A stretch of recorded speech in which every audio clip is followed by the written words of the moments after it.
के घर में भी पैसा बचता नहीं है, जितना कमाते हो उससे चौगुना खर्च हो जाता है। स्थिति यहाँ तक आ जाती है कि लोगों से कर्जा लेना पड़ता है, और हम जब किसी से कर्ज लेते हैं, उसके कर्जदार बनते हैं, तो वह जो है, चाहे हमने उसको कितना भी दिया हो, परंतु वो फिर भी हम उसका किया हुआ एक तोला मासा के बराबर भी बहुत बताएगा रिश्तेदारों सहित, जो आपके कुटुंबी हैं, पारिवारिक हैं, उन लोगों से भी कहेगा कि अरे ये परेशान था और हमने उसको कर्ज दिया ना होता तो यह मर जाता, इसको कोई कर्जा नहीं दे रहा था और हमने इसकी मदद की। तो 20 बार, 100 बार, 200 बार, 1000 बार कहेगा वो, और जहाँ भी आपकी बेइज्जती हो सकेगी वहाँ तक अपना समय खराब करके और आपकी बेइज्जती अवश्य कराएगा। यह आप जान लीजिए। चाहे वो अब आपका सगा भाई भी क्यों ना हो, जब कहने की बात आएगी तो वो उसे भी नहीं चूकेगा, और 2 की 4 कहेगा उठा के। अगर 2 रुपये दिए हों तो 4 रुपये की बात बोलेगा, वो अवश्य ही बोलेगा। तो इस सब समस्या को देखते हुए हमने एक ऐसा उपाय सोचा है कि किसी से कोई कर्जा नहीं ले सकता, अपना पैसा स्वयं कैसे बचाना है और कैसे बेफालतू को खर्च से रोकना है, यह हम आपको छोटा सा उपाय बताएंगे, जो आपको आषाढ़ी पूर्णिमा से ये गुरु पूर्णिमा तक करना है। आपको क्या करना है, आप पीली सरसों लीजिए, पीली सरसों आप ले लीजिए, एक काला धागा ले लीजिए, उसमें 2 धागे जोड़िए, एक काला और पीला, गांठ बांध लीजिए, एक चितकबरी कौड़ी लीजिए और ऊपर एक साधारण कौड़ी जो होती है नॉर्मल, वह लीजिए, उसके आर पार निकाल देनी है।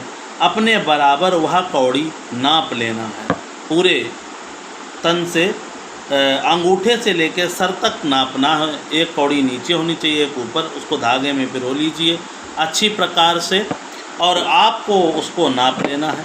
फिर सरसों भर दीजिए, उसमें सरसों भर के आपको जो है पीले कपड़े में उस कौड़ी को बांध लेना है, और आपको बांधे रहना है।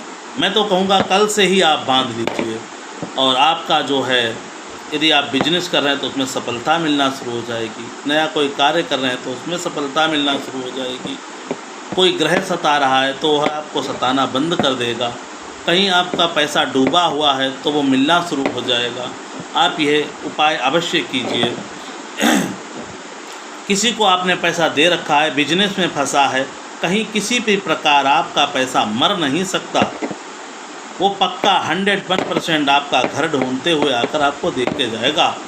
आप यदि ये उपाय करते हैं, तब आप वो कौड़ी को अपने हाथ में, दाहिने हाथ में आप बांधे रहिए नीचे कलाई पर, और जिस दिन गुरु पूर्णिमा है उस दिन 7 हल्दी की गांठें थोड़ी सी राई को लेकर, और उसमें जो है अपने ऊपर से घुमा लीजिए, अपना एक बाल रख दीजिए, उसमें काट कर सर के शिखा पर का बाल हो, नाखून हो, वह सब आप रख दीजिए आटे के पिंड में बंद करके, और उसको जो है आग में डाल देना है।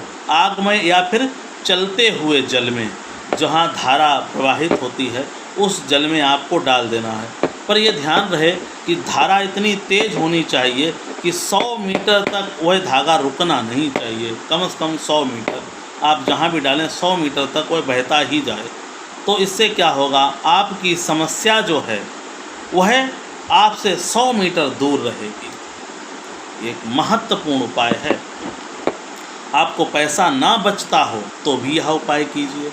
आपके घर में जो है कर्ज ज़्यादा किसी ने ले रखा है तो भी कीजिए, लिमिट ज़्यादा हो रखी है आपकी तो भी यह उपाय आप कर सकते हैं। आपके घर में किसी के पास में पॉकेट में अगर पैसा नहीं बचता है, वह भी ये उपाय कर सकता। जो माताएं बहनें परेशान रहती हैं कि उनके पास धन आता नहीं, आता तो है चला जाता है, वह भी ये उपाय करें। और खर्च पर थोड़ा नियंत्रण अवश्य रखें। जो गृहिणी होती हैं वो पुरुषों से कम खर्च करती हैं, इसीलिए उनको लक्ष्मी कहा जाता है। जितनी भी घर में, लेकिन आजकल प्राय देखा जाता है कि वह ज़्यादा खर्च करती हैं, पुरुष कम करते हैं।